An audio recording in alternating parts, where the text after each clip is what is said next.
Salut tout le monde, je suis très contente de vous retrouver aujourd'hui, j'espère que vous allez tous très bien.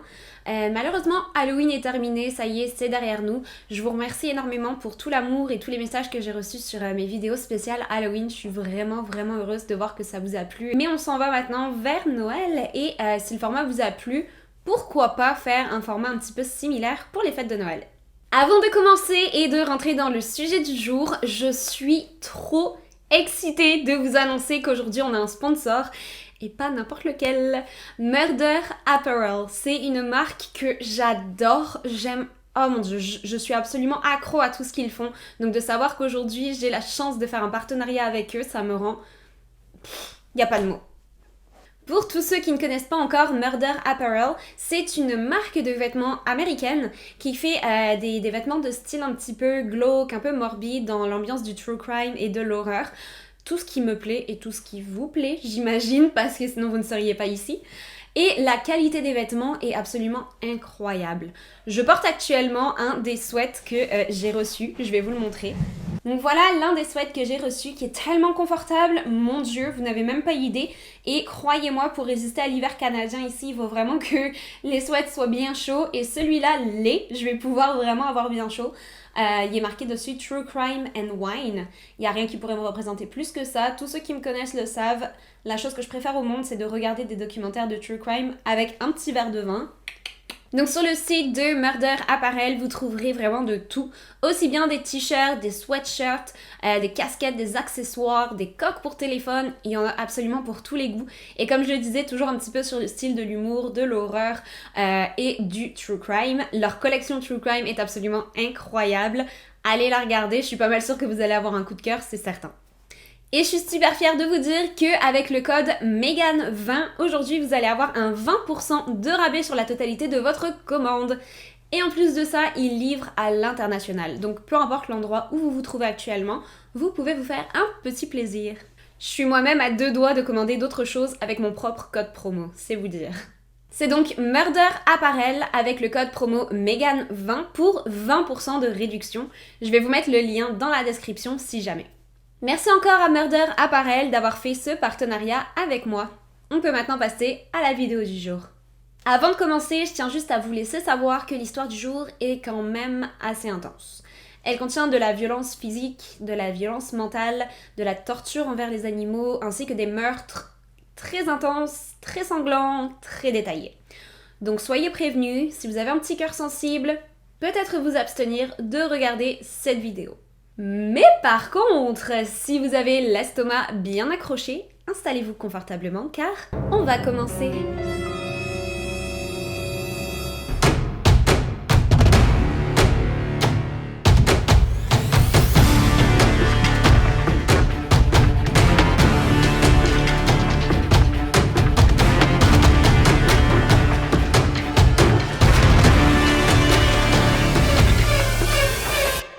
Jamie Osuna voit le jour à Bakersfield en Californie le 7 mars 1988.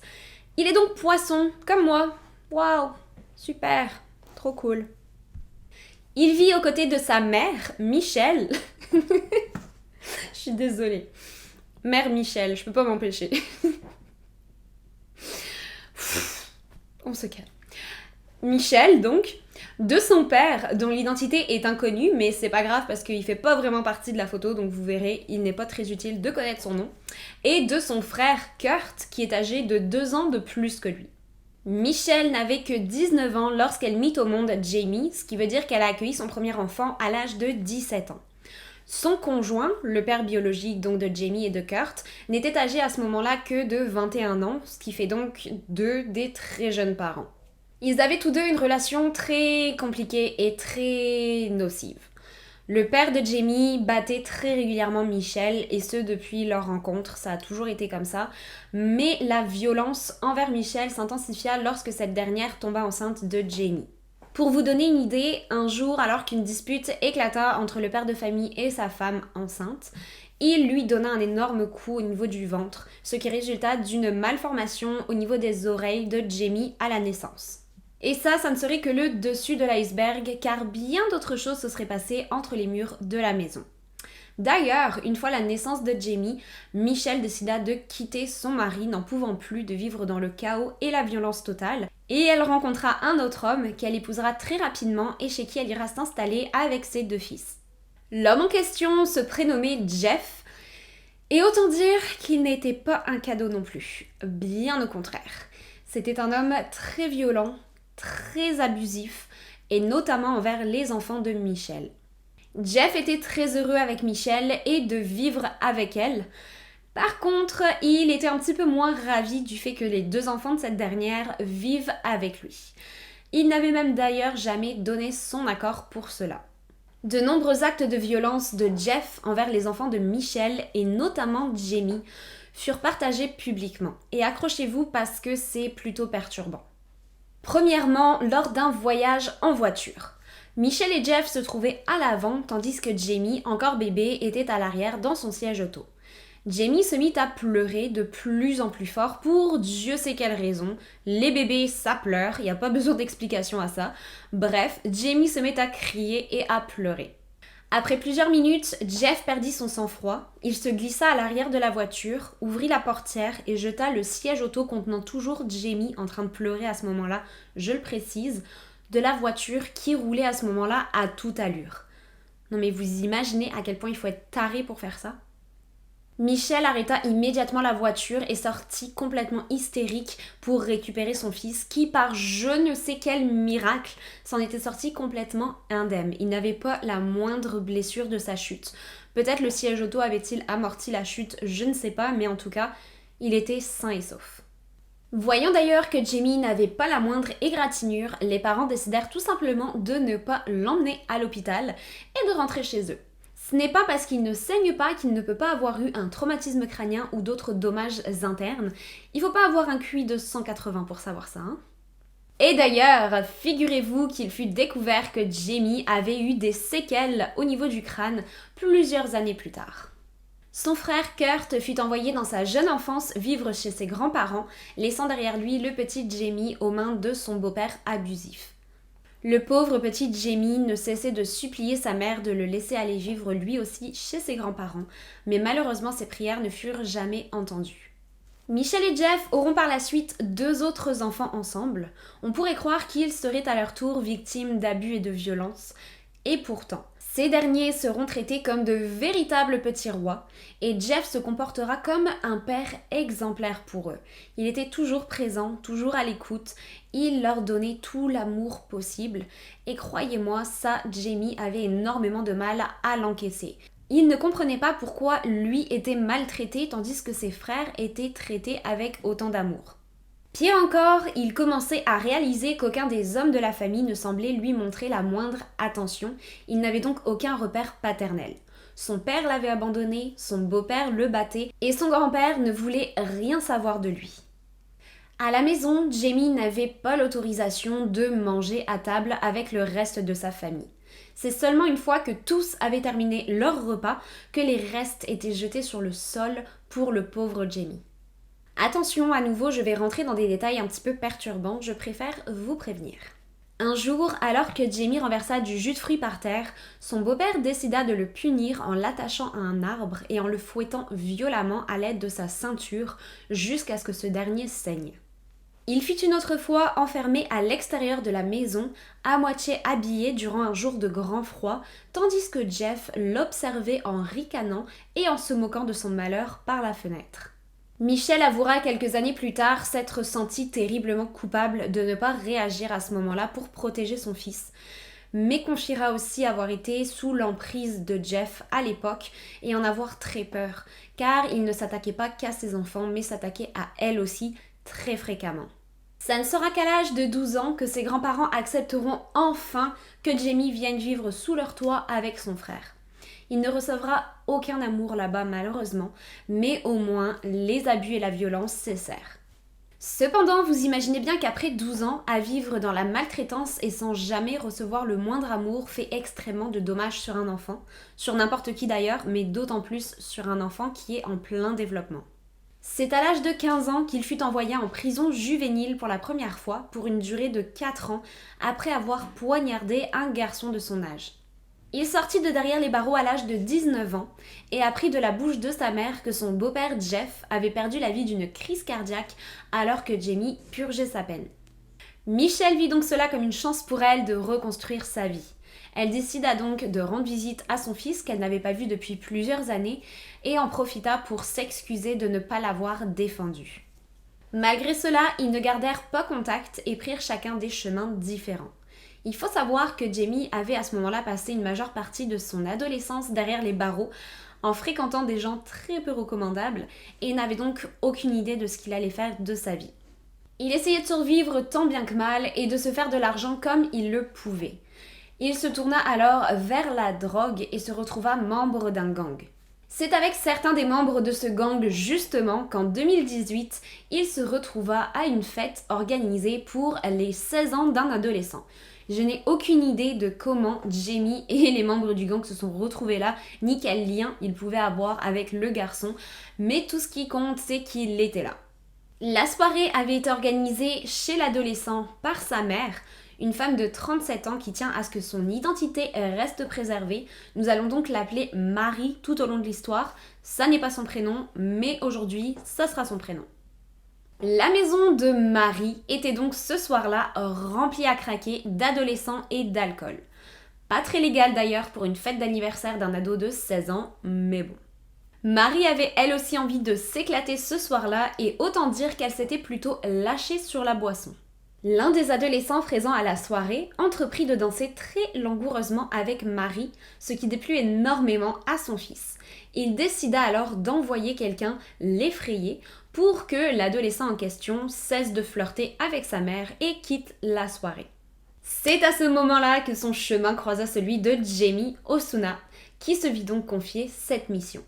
Mais au lieu de tout simplement aller discuter avec l'adolescent, Jamie se dit que s'il devait l'effrayer, autant faire ça comme il se devait. Il se rendit alors dans la cuisine où il attrapa un couteau avec lequel il menaça le jeune garçon, lui expliquant que s'il ne s'éloignait pas immédiatement de Marie, il allait le tuer. Le garçon obéit, mais cela n'empêchera pas Jamie de le poignarder. Heureusement, le coup n'était pas assez profond pour le tuer, il survivra donc à ses blessures, mais cependant la police fut immédiatement appelée sur place et Jamie se retrouva de nouveau incarcéré. Derrière les barreaux, il ne pouvait s'empêcher de penser à Marie. Il décida donc de lui écrire une lettre pour prendre de ses nouvelles, lettre à laquelle Marie répondra, et ainsi de suite, une petite relation à distance s'installa entre les deux. Je vous mens quand je vous dis une petite relation parce que la vérité, c'est que 1 an plus tard, lorsque Jamie fut libéré de prison, la première personne avec qui il entra en contact était Marie. Elle l'attendait très impatiemment, mais n'était absolument pas prête à ce qu'elle allait voir. Jamie, qui avait déjà commencé à se faire tatouer lors de son premier séjour derrière les barreaux, décida de prendre avantage de ses 11 mois à nouveau pour agrandir sa collection de tatouages. Il avait maintenant un sourire de Joker au coin de la bouche, un texte au-dessus du sourcil et un espèce de maquillage de clown ou je ne sais quoi sur l'un de ses yeux. Ça n'est pas encore fini, je vous préviens tout de suite. Le couple entreprit alors une relation et au bout de seulement quelques semaines, Marie eut la nouvelle qu'elle était enceinte. À ce moment-là, ils n'étaient pas dans une relation sérieuse, ils se voyaient juste de temps en temps. Mais lorsque Jamie eut vent de cette nouvelle, autant dire qu'il était comblé de joie. Il assura à Marie qu'il allait être le meilleur père au monde et lui demanda de lui laisser une chance de lui prouver cela. Marie accepta et quelques mois plus tard, le couple se maria car Jamie venait d'une famille très croyante. Il était donc très important pour lui qu'ils soient mariés avant la naissance de leur enfant. Malheureusement, les belles paroles de Jamie ne prirent pas longtemps avant d'être brisées. À quelques semaines seulement de la naissance de leur enfant, Jamie commença à se montrer très violent, aussi bien physiquement que verbalement, et suite à une très intense altercation, Marie contacta la police et Jamie se vit enfermé à nouveau en prison pour violence domestique. 6 mois plus tard, il fut libéré, son fils était entre-temps né et Marie décida de lui laisser une seconde chance de faire partie de leur vie, décision qu'elle va très rapidement regretter. Il était toujours aussi violent avec Marie, mais pas que. Le fils de cette dernière, âgé de 7 ans, devint très rapidement la cible des agressions de Jamie. À la vue de son fils se faisant violenter par Jamie, Marie perdit son sang-froid. Elle le menaça à l'aide d'un couteau et lui ordonna de quitter les lieux immédiatement et de ne plus jamais s'approcher ni d'elle ni de sa famille. Il était très surpris de la réaction de Marie car il ne s'attendait pas du tout à ce qu'elle réagisse de cette façon. Il obéit donc sur le coup, mais quelques jours plus tard, Jamie était de retour à la maison, espérant que Marie lui donne à nouveau une chance de faire partie de sa vie, ce qu'elle refusa. Elle contacta immédiatement la police à l'arrivée de Jamie et Jamie se vit de nouveau enfermé en prison. À peine sorti de prison, il recommença à harceler Marie, que ce soit par téléphone en la menaçant sans arrêt et en l'appelant nuit et jour, ou tout simplement en se pointant devant chez elle et en l'observant par la fenêtre. Marie était absolument épuisée de cette situation et la police ne lui était pas d'une grande aide car ils étaient incapables de prendre Jamie sur le fait et de l'arrêter malgré les nombreuses surveillances de la maison qu'ils effectuaient très régulièrement. Ceci dura durant plusieurs semaines, jusqu'au jour où Marie reçut un énième coup de téléphone de Jamie, sauf que cette fois-ci, il était beaucoup plus menaçant. Il lui ordonna d'allumer immédiatement les chaînes d'information car il venait de tuer une jeune femme dans l'hôtel El Morocco de Bakersville qui était la ville où il vivait en Californie. Durant 5 jours, Marie vécut dans la peur la plus totale.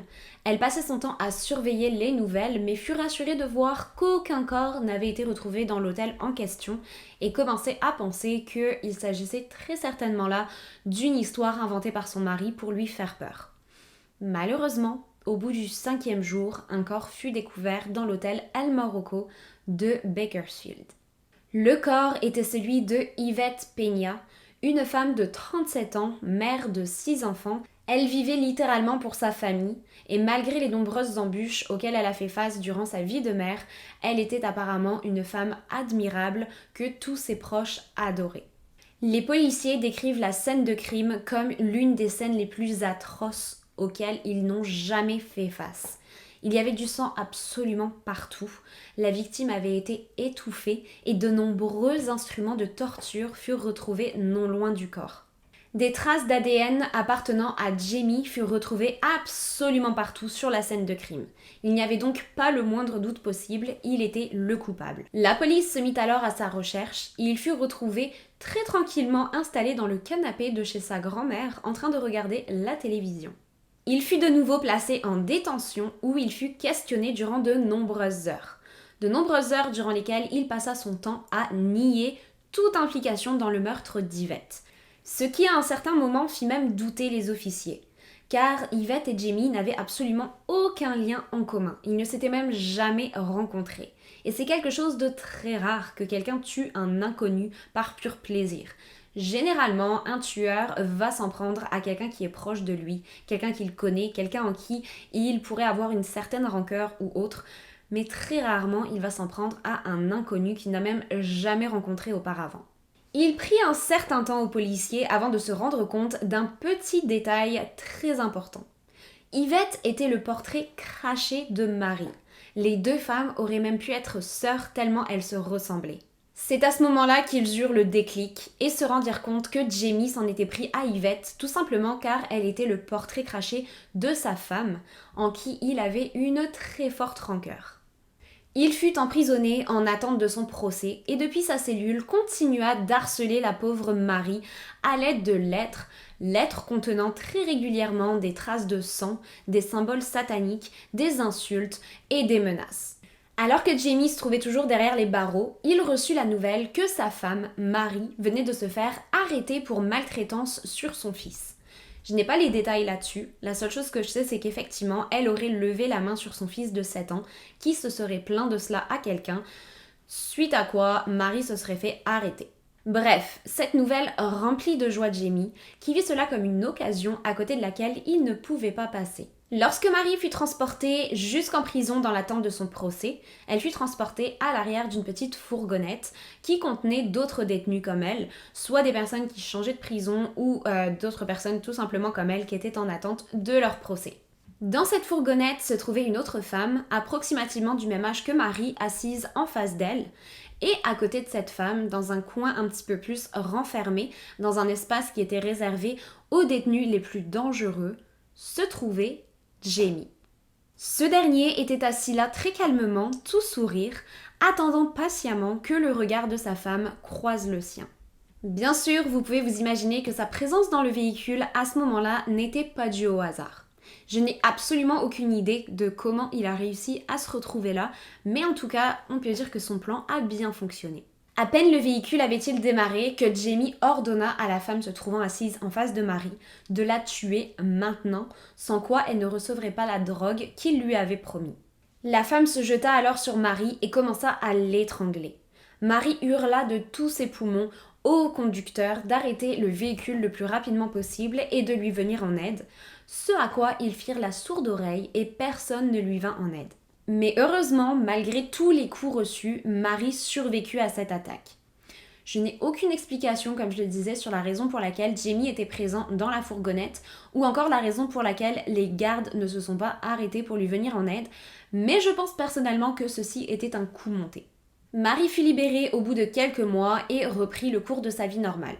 Je n'ai aucune idée à savoir si elle a récupéré la garde des enfants ou non. Tout ce que je sais, c'est qu'elle était de retour en liberté. Pour ce qui est de Jamie, son procès prit 5 ans à arriver, ce qui est énorme. Durant ce temps, plusieurs apparitions devant la cour de justice eurent lieu, apparitions durant lesquelles la famille de Yvonne, la victime de Jamie, était présente. Et durant ces dernières, le comportement de Jamie était absolument inadmissible. Il ne montra pas le moindre respect pour la famille d'Yvonne et passa le procès entier à bâiller, à rouler des yeux, leur rire au nez et les fixer droit dans les yeux avec un sourire narquois. Tout le monde dans la salle d'audience était absolument révolté de son comportement. Et pire encore, il continuait de nier son implication dans le meurtre d'Yvonne alors qu'à ce moment-là, il n'y avait plus aucun doute possible, tout le monde savait qu'il était le coupable. 2 jours avant la date officielle de son procès, qui avait été fixée au 27 mars 2017, Jamie accepta de donner une interview avec une journaliste. Et lorsqu'elle commença à le questionner, ni elle ni personne n'imaginait à aucun moment ce qui allait se passer.